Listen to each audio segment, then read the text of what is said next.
All right, today I'm at a used car dealer auction, and all these cars behind me in this lane right here, these are all repos, and I want to walk you through and show you what a lot of these repos actually look like. So the reason why I know all these cars are repos is because I can see the seller. I know the seller is a large buy here, pay here dealer. That means that they hold their own notes. And these cars are not going to be traded in. These are cars that this dealer has sold, and then guess what? People stop making payments on them. They wind up here for other used car dealers just like myself to buy them. So we'll just go through the line and show you what a lot of these look like. This is a van, and this is something that's interesting. We'll point it out. This one's got 230,000 miles on it. And I get asked all the time, these high mileage, these 10-year-old cars, how are they getting repoed? Well, most of the time when you think of a repossessed car, you think of someone buying it brand new. They drive it for a couple years and then they can't make their payment. So a bank like Wells Fargo or Capital One, they'll actually repossess the car and then send it to auction. Well, most people don't pay cash even for used cars. So you can see a scenario like this. It's a 2014 Dodge van, and it's got 230,000 miles. They probably bought it with 140,000 miles on it and then drove the crap out of it and then just decided to stop paying for it, or they went into a situation where they weren't able to pay for it anymore. And this is how it winds up here. So even these higher mileage, older used cars, they still get bought with loans, and if people default, they still get them repossessed. And that is what happened to something like this. And you can see this is what repossessed cars often look like. Nasty, gross. Because really, at the end of the day, if you're not going to pay for it, why keep it up? And these people, they know that they're going to stop paying for it, so they don't fix them. Oftentimes, these repossessed cars, they have serious mechanical issues. I mean, somebody just, I don't know how you make a car this dirty. I'm lost for words. And that's rare for me to be at a loss for words, because this is one of the worst ones. I didn't open this before I started filming. Anyway, that one's gross, and I touched things inside of it, and now I feel worse about my life and what I have chose to do for money. All right, here's another one. Okay, this is a 2008 Lexus. It's got 174,000 miles. So this is the run number here at this auction. This auction's got all of these cars. They have to keep them straight. This is their run number. This is the number that designates what the car is to their computer system, so they put the deals together, whatever. 2008, and this has got 174,000 miles. And check this one out. So this one is just as, I mean, I touched it again. Why touch it, dude? Stop touching the cars. Stop touching the cars. All right, there you go. So all that's falling off. I mean, that's done. There you go. This is gross, nasty. And a lot of the times, here's the thing. So we're in June right now, and what we're seeing is that repos are on the rise, and I'm seeing more and more of these repos come to these auctions. See, this whole row right here is all repossessed vehicles. And typically in the last year, 2 years or so, as I was coming to this auction, the repos would only come up to about right here. So there would only be 6 or 7. This is a smaller auction. This is just in my small area around Charlotte, North Carolina.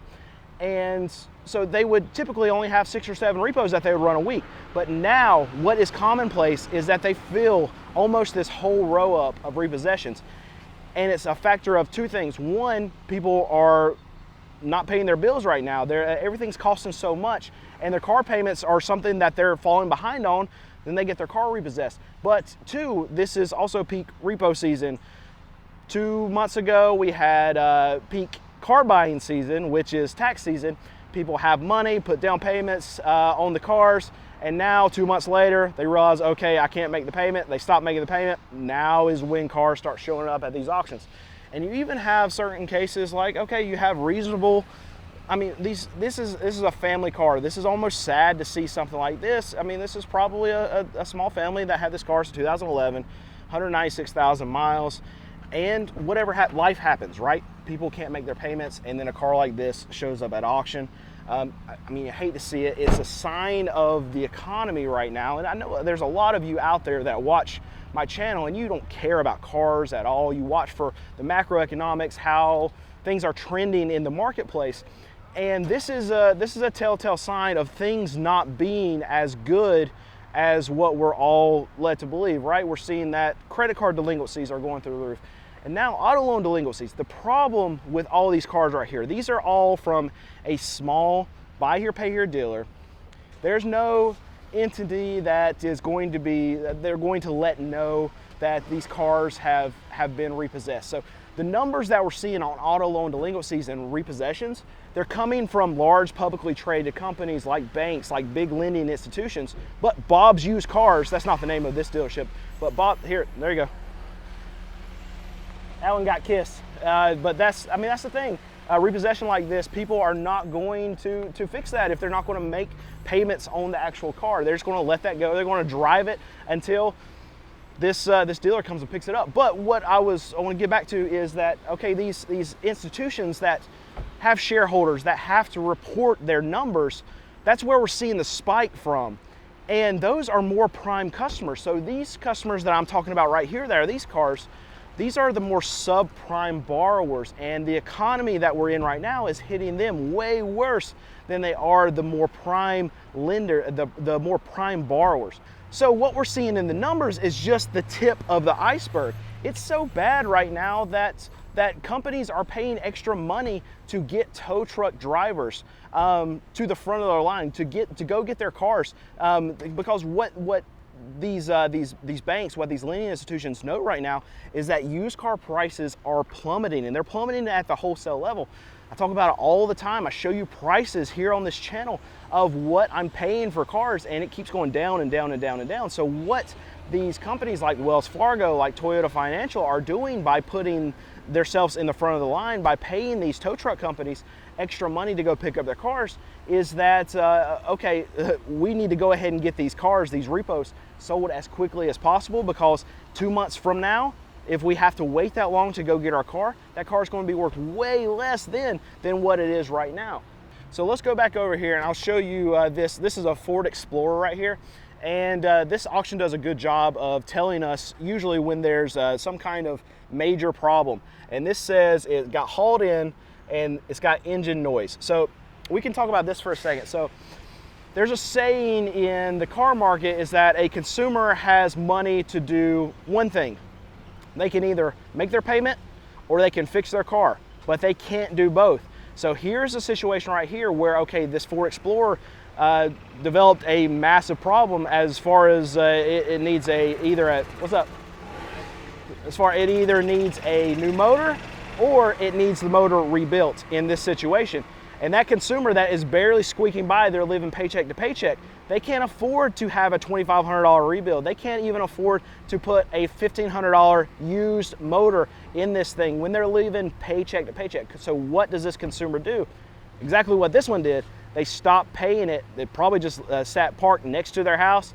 And there even is, there's a lot of situations where I'll talk to some buy here, pay here dealers, and if there's a problem that goes wrong with their cars, then the customer will literally call them and say, look, this needs just a $300 repair, but I don't have it and I can't drive it unless I put this alternator in. They will call that dealer and say, look, I cannot afford to make my car payment and put that alternator in. So you know what? It's sitting beside my house. If you want to, come pick it up. I can't do it. I got to get to work, so I've got to go find another car, another situation that I can get into to be able to get my next vehicle so I can get to work. And here's one of the big issues that a lot of these customers, these consumers are going to have to deal with. You got some knocking going on.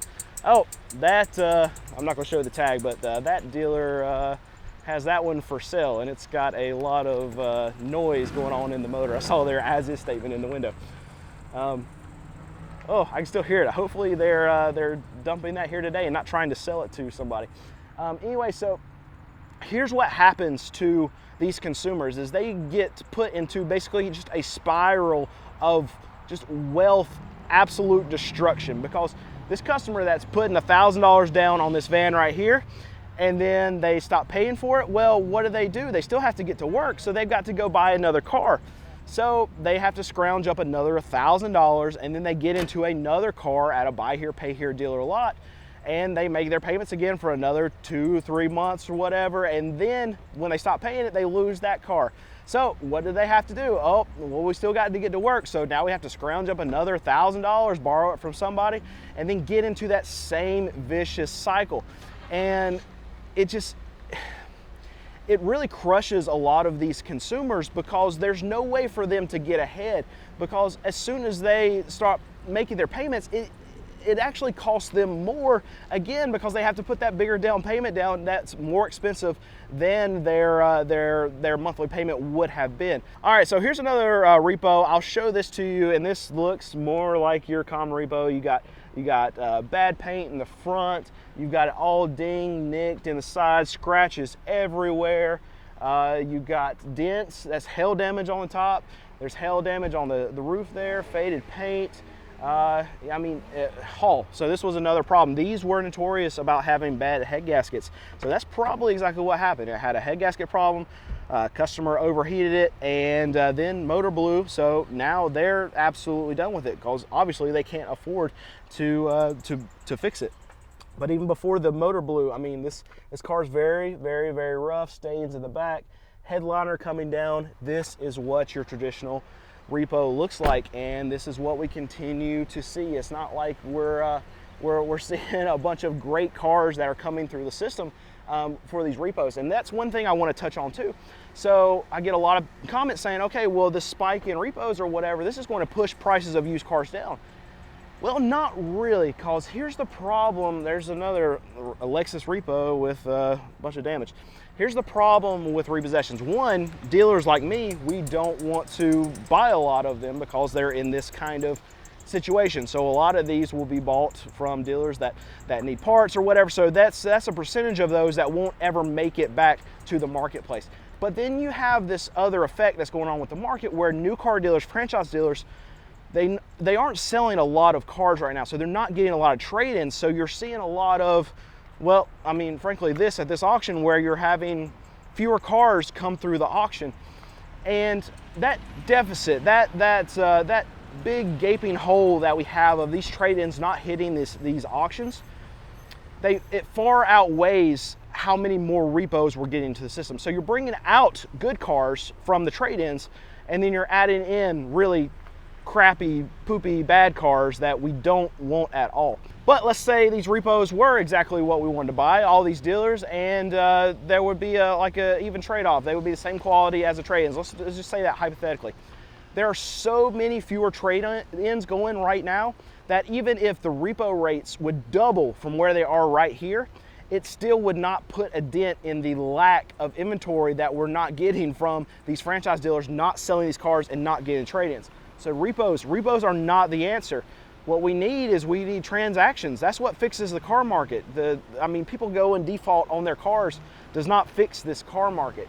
We need trade-ins. We need new car dealers to sell cars, and from what I've talked to from these new franchise dealers, is what they need to be able to sell more cars is they need MSRPs to be lower. They need cars to be more affordable. They need incentives from the manufacturer.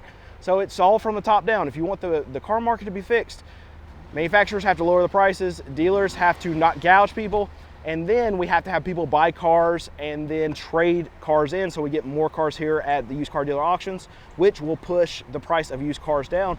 That way, used car dealers like myself can buy more vehicles, we put more into circulation, and when people buy more used cars, that pushes the price of new cars down. You know, it's a big cycle, right? But it all starts at the top. It all starts with manufacturers. Manufacturers have to lower prices if this car market is to be fixed. And I don't see that happening anytime soon, unfortunately.